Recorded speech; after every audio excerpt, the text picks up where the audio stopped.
Welcome to October in Connecticut. It's only about 60 degrees today, windy.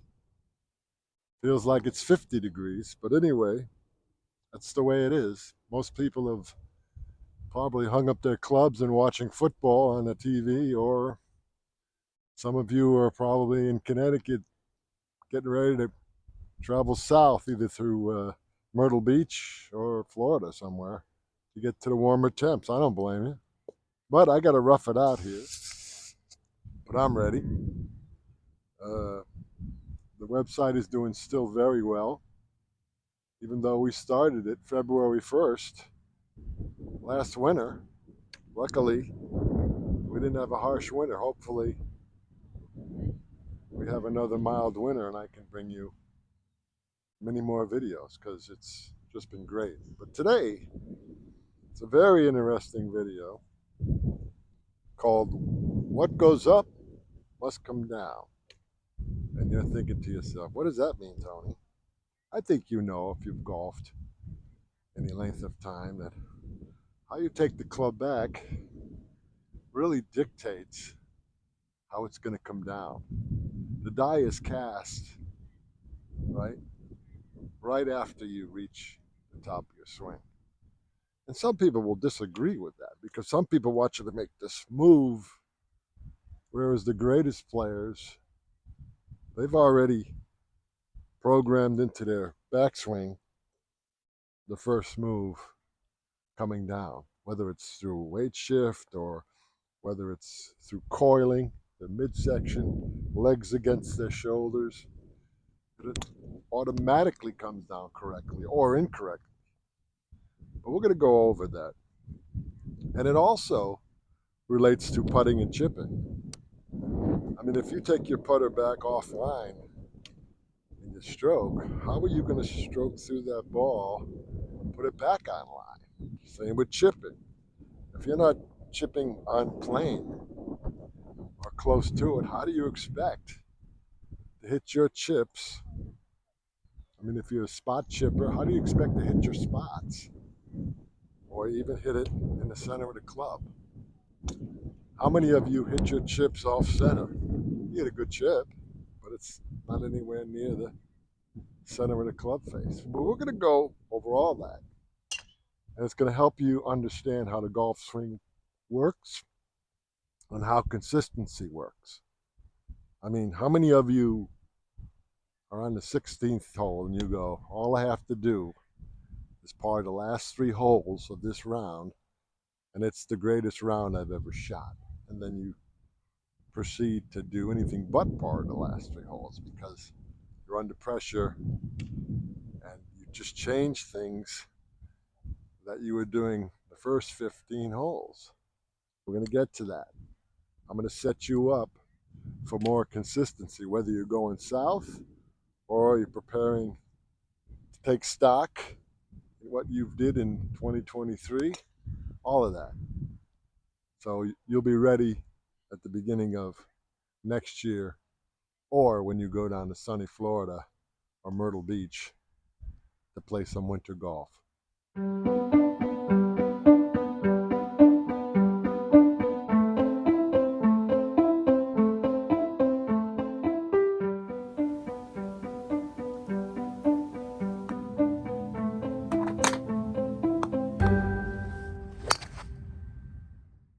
Welcome back.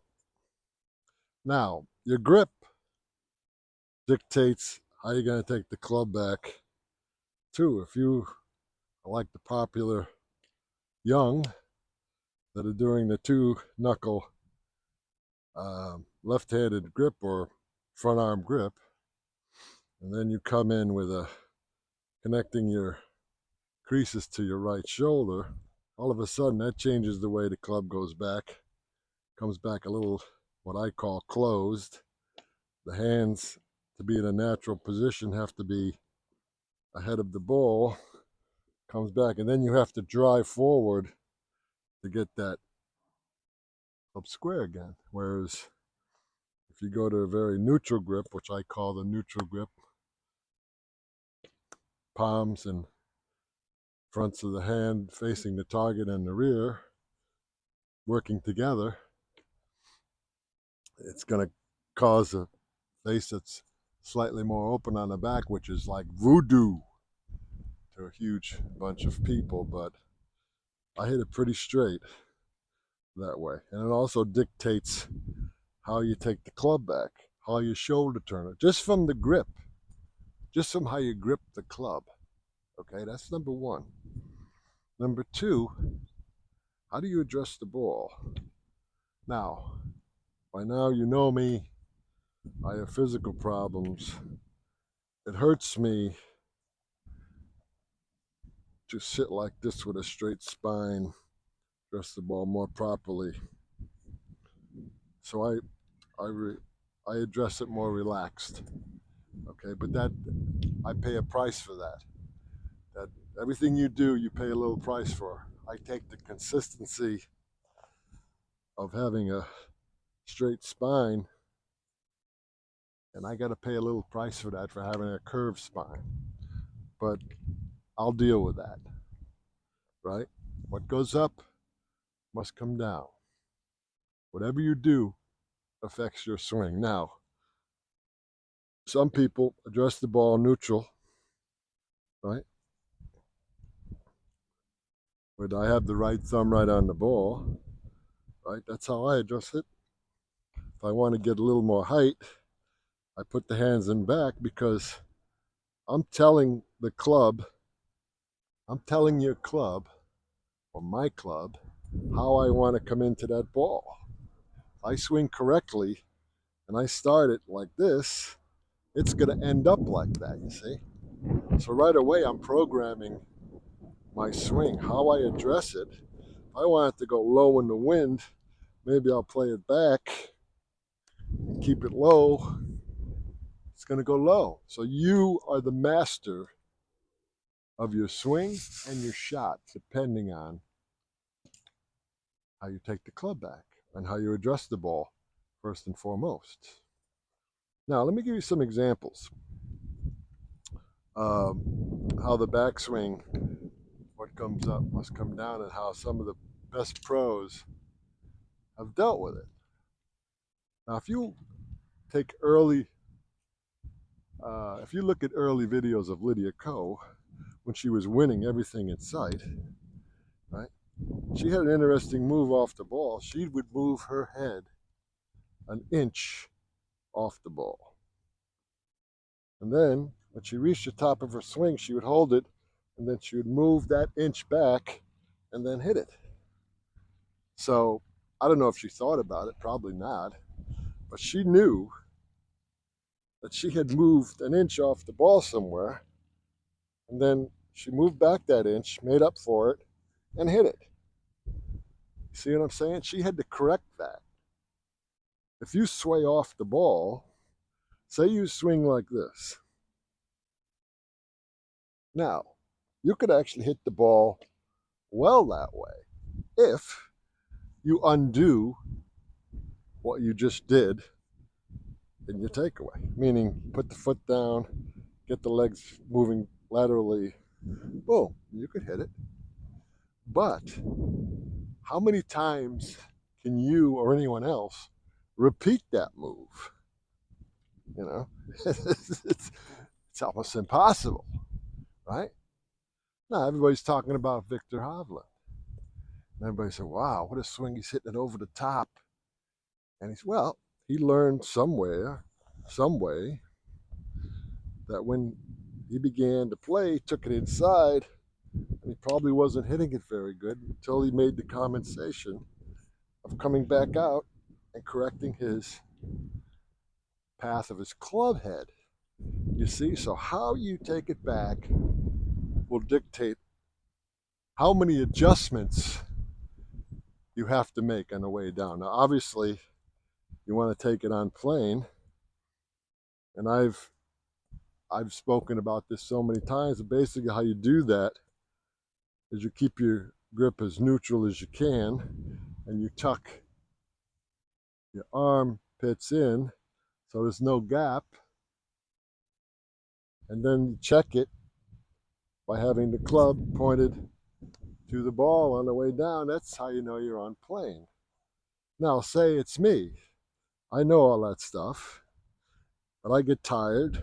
I'm in the middle of a round, and I do all that, but I got so much weight on my right side. Either I'm tired or I'm just not paying attention to myself. I got to make sure I get that weight back before I can go back to the ball, or I'm going to hit a funny shot. You see? So if you're a person that has a big, you start your weight right on the back.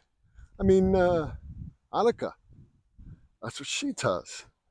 She starts it back, gets all her weight right on that right foot, and that's fine.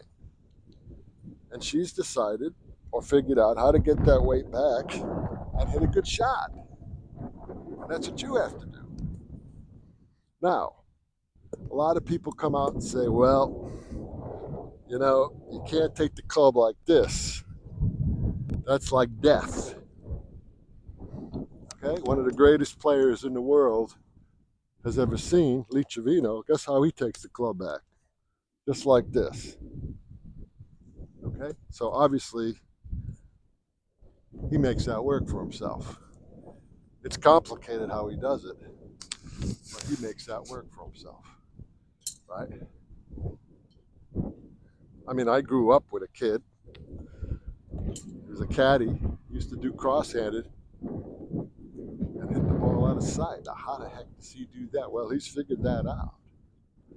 But what the average person wants is consistency.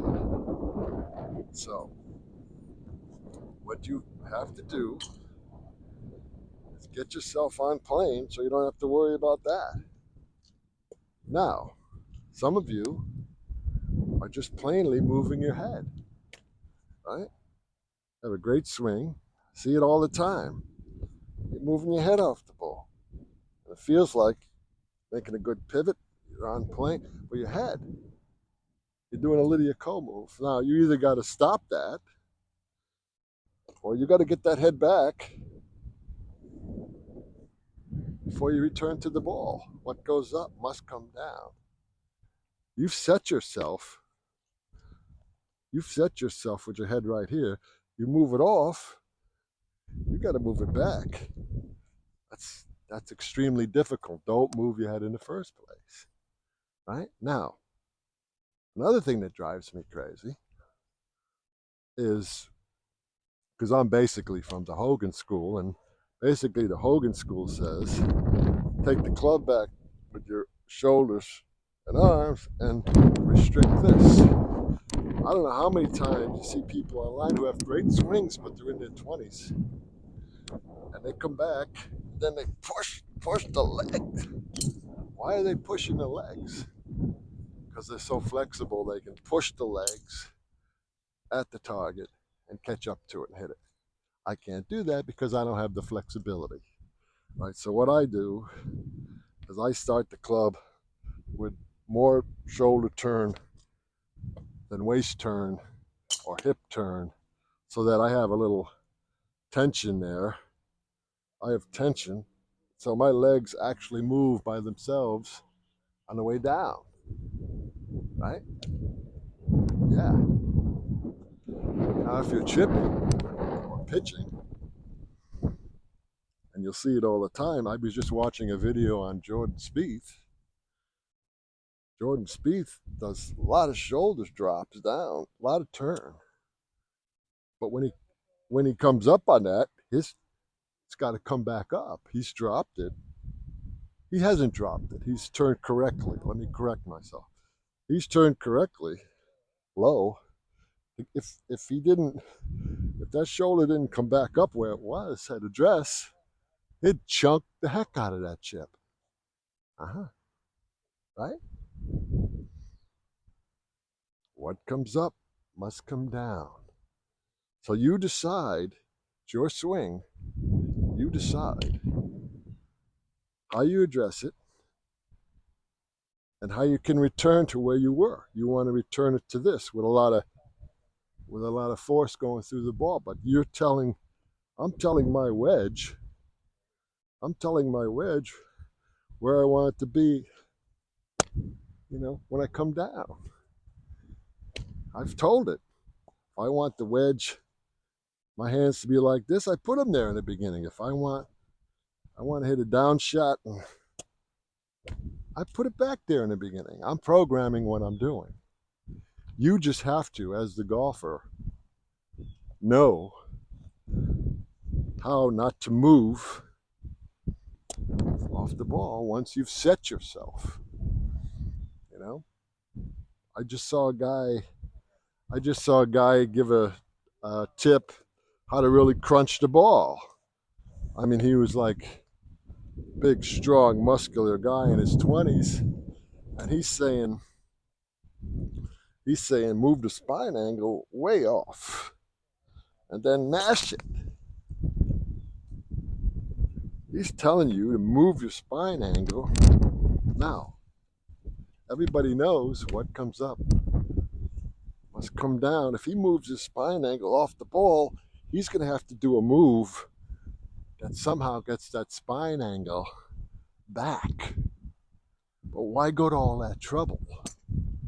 I mean, I think to some degree, that's why the stack and tilt people are saying, well, if you just leave your weight on the front, and it's easier to not to move and come back to the ball. Yeah, but if you've stacked and tilted, then you have to undo that, right? You have to undo the tilt and stack. What comes up must come down, or you're not going to hit the ball. You'll whiff it, or top it, or chunk it, doing any number of things. That's why I am such a proponent of using your wedge to get everything in sync. Use the grip that's best suited for you, and you take it back and don't move. And your wedge helps you be consistent. So you don't have to move much with the wedge until you get a longer club. Then you're moving more because your swing is moving faster, and it's a longer club to control. Excuse me, I have a bit of a cold. So, yeah, start with your wedge if you're having problems. Another thing is, a lot of people are reaching for the ball and have a wide stance. Well, that does things to your swing. I don't have the flexibility to do that. If you do, great. And remember, the number one rule in all of my teaching is, if it ain't broke, don't fix it. If you're hitting the ball fine, why would you try to mess it up by trying something new? Don't try to fix it if it's not broken. Okay, so I like a narrow swing with the armpits in, arms in. That works for me, right? I'm taking the club squarer. I'm taking the club with a little bit of this on the way back. So I'm coming in more like this, and I'm getting better contact with the ball. Let me show you that. I mean, I think a lot of people didn't quite understand what I was saying, but now I'm taking the club back a little bit like this. It's not a lot, but a little bit like this, so that my thumb, if I kept my thumb out, it'd be at 11 o'clock. It's not at 12 o'clock. It's at 11 o'clock. And what that's doing, how I'm returning to the ball, is I'm returning to the ball more square for me. I might have been a little open on my old takeaway because I'm hitting the ball crisper, it's going higher, and whatnot. Because it's just that one move is dropping my shoulder, and now through the ball it's coming up and it's giving me a higher trajectory. So remember, whether you're chipping, whether you're putting, what goes up must come down. Think of that. Videotape yourself, right? And don't force it. Let your swing create its own tension so you can just release it back through the ball without pushing it. Because the more you push and the more you try to kill it, the more likely you're going to throw your swing off plane and out of control. Remember what we've said. You can watch my videos about Hogan and keeping the spine angle and just swinging in one spot, and it should work out for you. Alrighty? So until next time, if you have any questions, don't forget to write me and ask me, and I will do my best to answer you.